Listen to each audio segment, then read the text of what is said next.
Southern District of New York is asking that Cohen receive a 4-year prison sentence, the longest so far because, as we have said, he's still lying.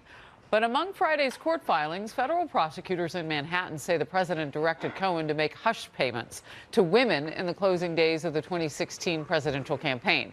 Here is incoming Judiciary Committee Chair Jerry Nadler.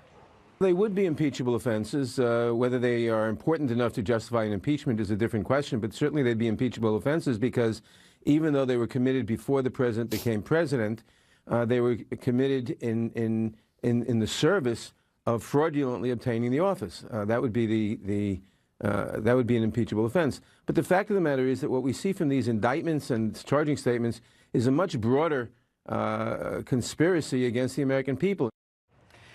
White House correspondent Kevin Corke now joins us with the latest from the White House on the North Lawn. Kevin?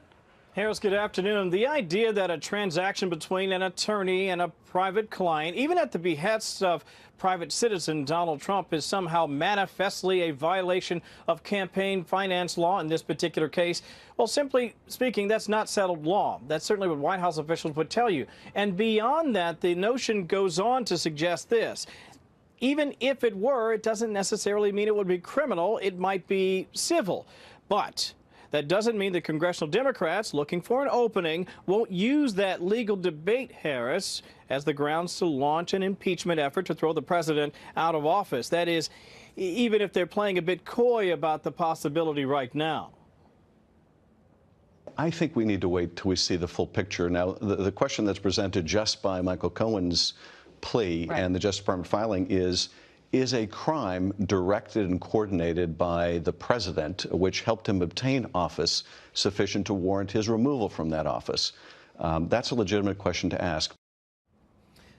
Meantime, Kentucky Senator Rand Paul is making a very interesting suggestion that I want to tell you about in a second. But first, I want to tell you this. There are others on Capitol Hill, Harris, that are warning that pursuing an impeachment on such, as it's been put to me, threadbare legal reasoning, well, that would only lead to future trouble for presidents on the other side of the aisle. Adam Schiff has been talking for 2 years about evidence of a collusion, and so far it's come up with nothing. If he's talking about the case in the Southern District against Michael Cohen, where they're talking about payoffs that were made, again, assuming that those facts are true, I don't think anyone would consider that to be a campaign contribution.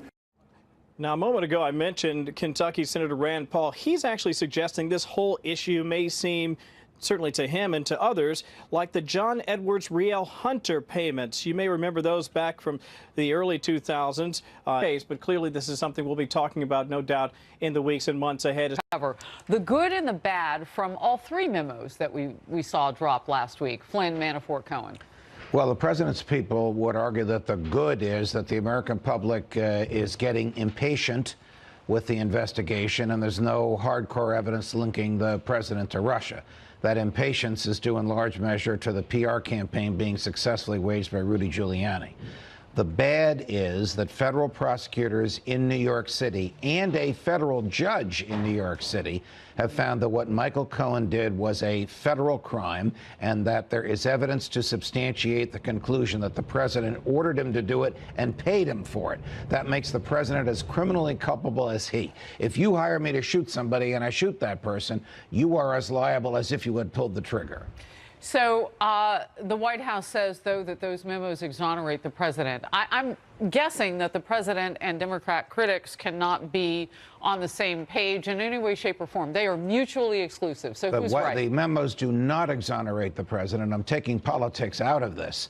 The Southern District of New York, the professional prosecutors here, this is not Bob Mueller's team that the president says is filled with angry Democrats that want to get him. This is the most professional federal prosecuting office in the United States, and they're the ones who have written this about the president, that he ordered and paid for a crime. Which led former federal prosecutor Andrew McCarthy, who's been a guest on this program and Outnumbered, to say some pretty incendiary things this weekend. You know, Andy McCarthy and I don't always agree, but I do respect his intellect, and I certainly respect his experience. And in fact, he is a former preeminent prosecutor in the Southern District of New York. Andy argued over the weekend, as do I, that the documents that the prosecutors in the Southern District of New York released, which accused the president of ordering and paying for a crime, could not have been released that way unless they had evidence of it. And when they have evidence of it, they can't sit on that evidence. They must do something with it. What will they do with it? They will probably seek. The Attorney General might not let them do it, but they will knock on the door and ask for permission to present this to a grand jury. Interesting. And from what I've read, you can indict a sitting president, but you cannot prosecute that person. The Justice Department has 3 opinions on whether a president can be indicted while in office. 2 say no, 1 says yes. All 3 agree that if the statute of limitations is about to expire, the time period between the commission of the crime and the charge, the president can be indicted to stop the running of the statute of limitations, but he cannot be prosecuted. Right, that's what I read. On trial while he's still in office. All right, so you point out that this is legal, not political, and I point out that in the Southern District of New York, someone that this president appointed was just forced to recuse himself. Well, that feels like politics. Is this going to be fair to the president? He was not forced to recuse himself. He chose to do so, notwithstanding the terrible experience his former boss, Jeff Sessions, had with recusal. Jeff Berman, a very highly regarded chief U.S. attorney for the Southern District of New York, appointed by Donald Trump, decided, I better not get involved in this one. That has left all these decisions in the hands of the career prosecutors, who by and large are not political people. Interesting. All right, you say that this is potentially dangerous for the current president, and I know that you like to couch things with some advice. So why is it dangerous, and what would you advise the president at this point? Well, one of the dangers we didn't talk about is, according to Michael Cohen, the president's efforts to curry favor with Vladimir Putin while he was running for president. Not in and of itself a crime at all, but it puts the president very close to negotiating with Russians, something he claims he didn't do. But you'd have to prove that. Yes, of course. Of course you do. The real danger... You can't take Michael Cohen's word for it either, right? I can't, and the U.S. attorney can't. But when they make these allegations, that means they've corroborated what he says. You can't put Michael Cohen or Paul Manafort on the stand. They don't trust him either, do they, Judge? But they will articulate what he told them if they find other evidence to substantiate. All right, so what would you tell the president? Do not take this lightly. Do not claim this exonerates you. Do not mock the people that have the power to indict you. This is very serious stuff. All right. Judge Andrew Napolitano, this is going to move forward. We'll bring you back. Good to see you, my friend. Thank you. No matter what we're talking about, it's a pleasure. Likewise. Well, for more on the political fallout now, because I want to get to that, how these new developments could shape the next Congress, we are joined by Tim Carney, commentary editor for the Washington Examiner, and apparently someone the judge likes because he's still sitting here. Mr. Carney, great to see you. You know, I've read some of your notes before the program because I wanted to be ready for you, and I know that you have a mix of tough love for the president and you've got some tough love for his critics. Give me both. That's right. It starts with advice. You ought to live your life in such a way that you don't find yourself paying off porn actresses during your presidential campaign. Donald Trump got himself into this mess by his own misdeeds.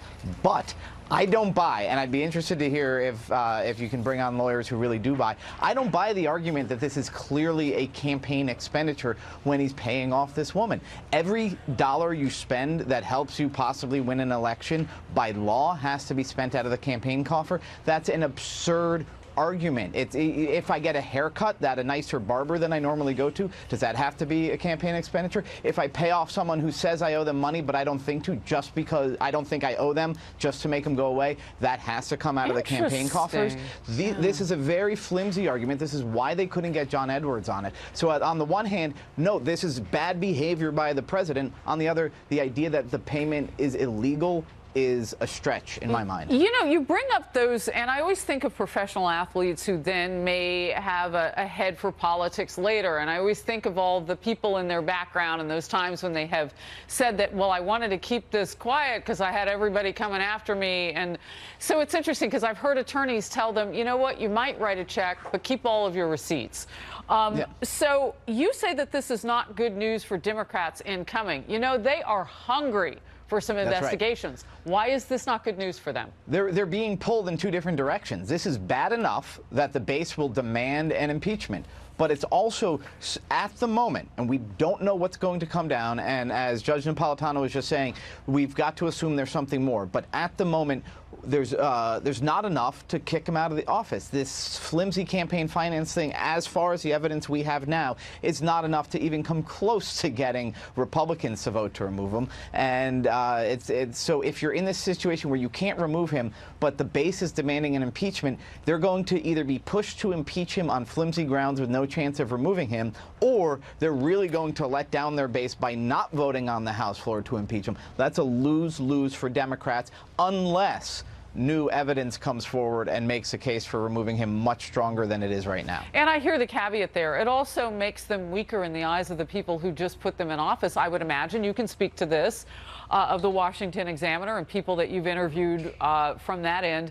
But it makes it look like the only reason why you ran the way you did was so you could go after the man in the White House. And they want to check and balance, but they also would love to see somebody get something done. No, that's right. There's the base that they put together to take back the House of Representatives has lots of different demands. A huge part of it was simply anti-Trump. A huge part of it was, as you're saying, well, there are policies that we want changed. And the idea that they could be a legislative Congress working with the Senate to pass bills while also impeaching Trump, that seems like a fantasy. Why do you say that this is also negative for conservatism? It's negative for conservatism because we conservatives, so the opinion page at the Examiner is definitely conservative. To have conservatives in the position of defending the nature of hush money payments to a porn star, that's not conservative. We're in this position where this bad behavior by this president is something that we're having to try to say, well, it may not be illegal. I'd rather be out there arguing real conservative principles and not out there defending the strictly legal nature of bad deeds by this president. Before we speak for millions of people, though, with that, is there anything that suggests that the president is damaged in his base by any of this? Because I want to point out, they knew they were hiring someone who was not a politician. And for millions of people in America, Tim, that was a good thing because they were tired of the swamp.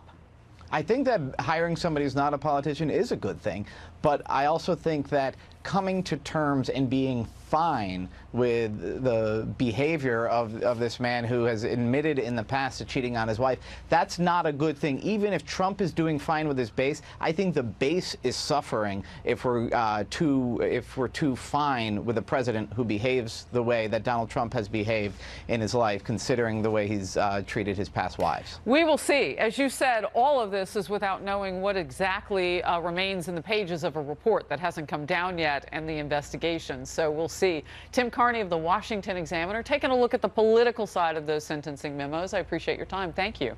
Thank you. The Clintons struggling to sell out their latest speaking tour. Is it a sign that their star power is fading? We'll talk about it with the Power panel. Plus, the fallout after former FBI Director James Comey sit down with Congress. White House Republicans crying foul over that 6-hour grilling session. The fellow wrote a book about all of this. You'd think that he'd remember more in terms of the questions that we wanted to delve into.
Fox News Alert, James Comey trading barbs with House Republicans after his 6-hour testimony on Capitol Hill. Lawmakers are going after the former FBI director for consistently being unable to answer questions.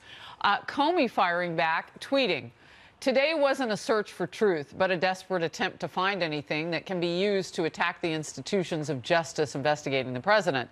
They came up empty today, but we'll try again. In the long run, it'll make no difference because facts are stubborn things," end quote. Republicans sounded just as unimpressed with him. Here's Judiciary Committee Chairman Bob Goodlatte.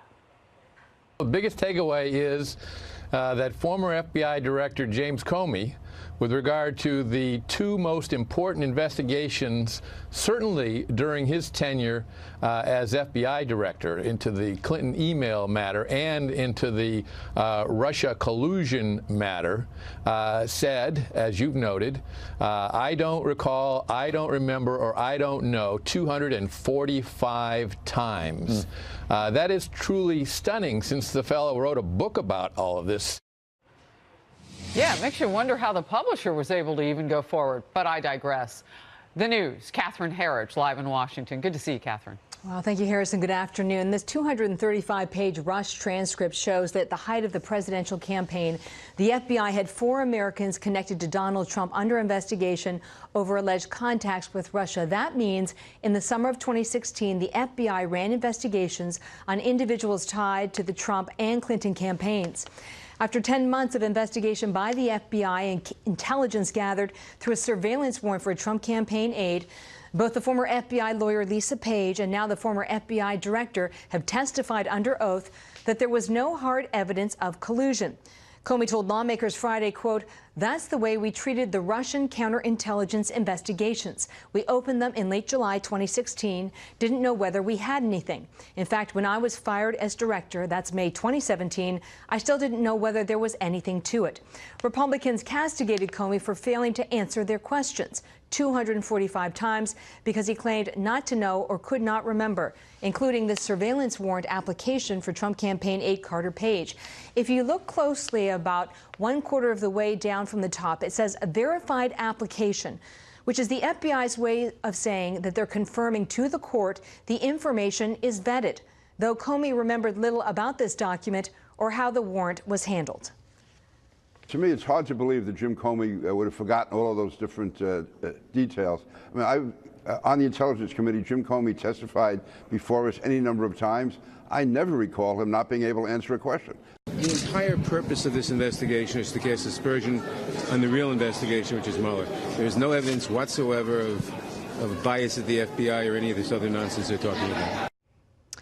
Separately, what we know through our own reporting is that it does appear there were at least 2 tracks to the Russian operation during 2016. One included the theft of Clinton campaign and DNC emails. The other track appears to be an unusual level of outreach to members of the Trump campaign and the transition team. The Washington Post puts that number at 14, but also concedes the special counsel has not yet shown that any of these contacts amounted to specific coordination with Moscow. Harris. Catherine, thank you very much. I want to bring welcome. in Republican Congressman Doug Collins of Georgia, incoming House Judiciary Committee ranking member. Congressman, great to see you today. So James Comey says, quote, "In the long run, it'll make no difference because facts are still stubborn things." His memory was tough last week as you talked with him. What facts did he give your committee that were so stubborn?